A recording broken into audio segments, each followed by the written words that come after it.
क्या आप जानते हैं कि सूरज के भीतरी भाग का टेम्परेचर क्या है और सूरज का असली रंग क्या है? यूँ तो हमारे पृथ्वी को सूरज का एक चक्कर लगाने में 365 दिन लगते हैं, लेकिन क्या आप जानते हैं कि सूरज को पूरी गैलेक्सी का चक्कर लगाने में कितने दिन लगते हैं और सूरज का अंत कब होगा? तो चलिए जानते हैं ऐसे ही कुछ अमेजिंग फैक्ट्स। असल में सूरज एक गैस का गोला है। ये 72% हाइड्रोजन, 26% हीलियम और 2% ऑक्सीजन और कार्बन से बना हुआ है, जो कि हमारे पृथ्वी की तरह सॉलिड नहीं है। सूरज हमारे पृथ्वी की तुलना में 209 गुना बड़ा है और इसका वजन 2 ऑक्टेलियन टन है, जो कि पृथ्वी से 3,33,060 गुना भारी है। ये बड़ी हैरानी की बात है कि हमारे सौर मंडल में मौजूद जितने भी प्लैनेट्स है, कॉमेट्स है और एस्टेरॉयड है, इन सब का कुल वजन 0.14% है, जबकि सौर मंडल में अकेले सूरज का वजन 99.86% है। 100 डिग्री सेल्सियस में तो पानी उबलने लगता है, जबकि लोहा 1510 डिग्री सेल्सियस में पिघलने लगता है और करीबन 2900 डिग्री सेल्सियस में गैस में कन्वर्ट हो जाता है। लेकिन क्या आपको पता है कि सूरज का सरफेस टेम्परेचर करीबन 5500 डिग्री सेल्सियस है? और आपको ये जानकर बड़ी हैरानी होगी कि सूरज के भीतरी भाग का टेम्परेचर यानी कि सूरज की कोर का टेम्परेचर 1.5 करोड़ डिग्री सेल्सियस है। तो आप समझ सकते हैं कि ये कितना खतरनाक है।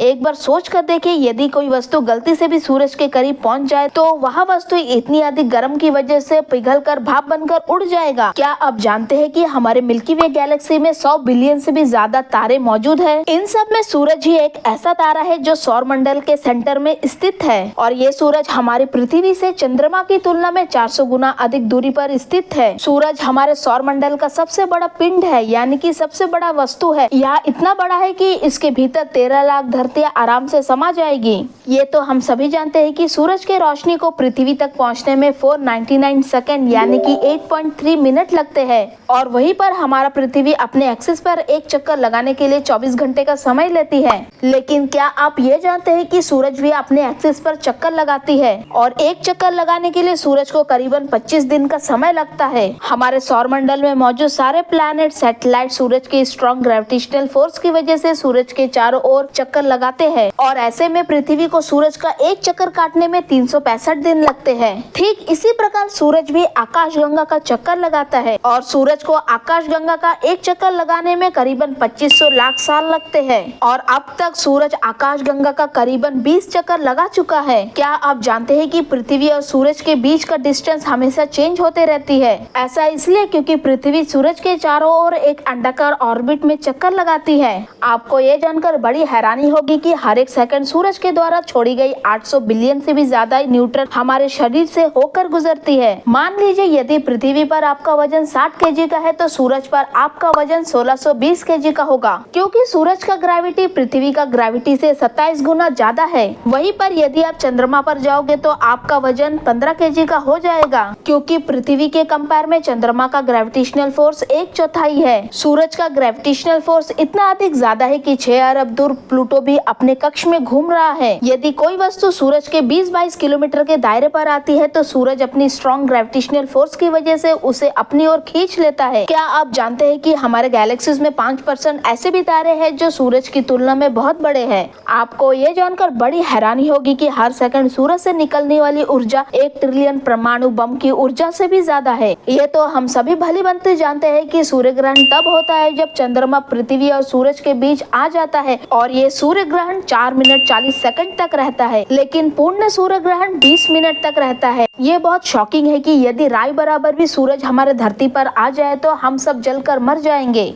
वैसे तो धरती से हमें सूरज पीला रंग का नजर आता है, असल में सूरज का रंग सफेद होता है। हमें ये पीला रंग धरती पर मौजूद वायुमंडल की वजह से नजर आता है। सूरज भारी मात्रा में सौर हवा उत्पन्न करती है जिसमें इलेक्ट्रॉन और प्रोटॉन के कण मौजूद होते हैं। ये सौर हवा इतनी अधिक स्ट्रॉन्ग होती है कि इसमें मौजूद इलेक्ट्रॉन और प्रोटॉन के कण सूरज की स्ट्रॉन्ग ग्रेविटेशनल फोर्स को पार कर बाहर निकल आती है। सूरज के कोर यानी सेंटर पर जो ऊर्जा उत्पन्न होती है, इसे सूरज के सतह पर आने के लिए 5 करोड़ साल लगते हैं। जैसे कि सूरज के रोशनी को पृथ्वी तक पहुंचने के लिए 8 मिनट 30 सेकंड का वक्त लगता है, ठीक ऐसे ही सूरज के रोशनी को प्लूटो तक पहुंचने के लिए 5 घंटे 30 मिनट का वक्त लगता है। सूरज का कुल डायमीटर 13,92,684 किलोमीटर है। वैसे तो धरती के सारे हिस्से पे जिस तरह से दिन होती है ठीक वैसे ही रात होती है, लेकिन धरती का कुछ ऐसा भी जगह है जहाँ कभी रात नहीं होती। नॉर्वे ही एक ऐसा देश है जहाँ पर कभी रात नहीं होती। इस देश को सबसे छोटी रात होने का किताब हासिल है, जो कि सिर्फ 5 घंटे का ही होता है। क्या आप जानते हैं कि सूरज का अंत कब होगा? वैज्ञानिकों के मुताबिक आज से 5 अरब साल बाद सूरज आज की तुलना में 40 गुना अधिक चमकने लगेगा, जिसकी वजह से समुद्र का सारा पानी भाप बनकर उड़ जाएगा और आज से करीबन 7 अरब 70 साल बाद सूरज का आकार 2 गुना बड़ा हो जाएगा और ये एक बड़े लाल गोला का रूप ले लेगा। सूरज 4.6 अरब साल पुराना है और अब भी इसको ऊर्जा प्रदान करने वाली हाइड्रोजन को खत्म होने के लिए 5 अरब साल लगेंगे। सो फ्रेंड्स, यदि आपको ये वीडियो अच्छी और इन्फॉर्मेटिव लगी है तो लाइक जरूर करिएगा, शेयर जरूर करिएगा और चैनल को सब्सक्राइब जरूर करें।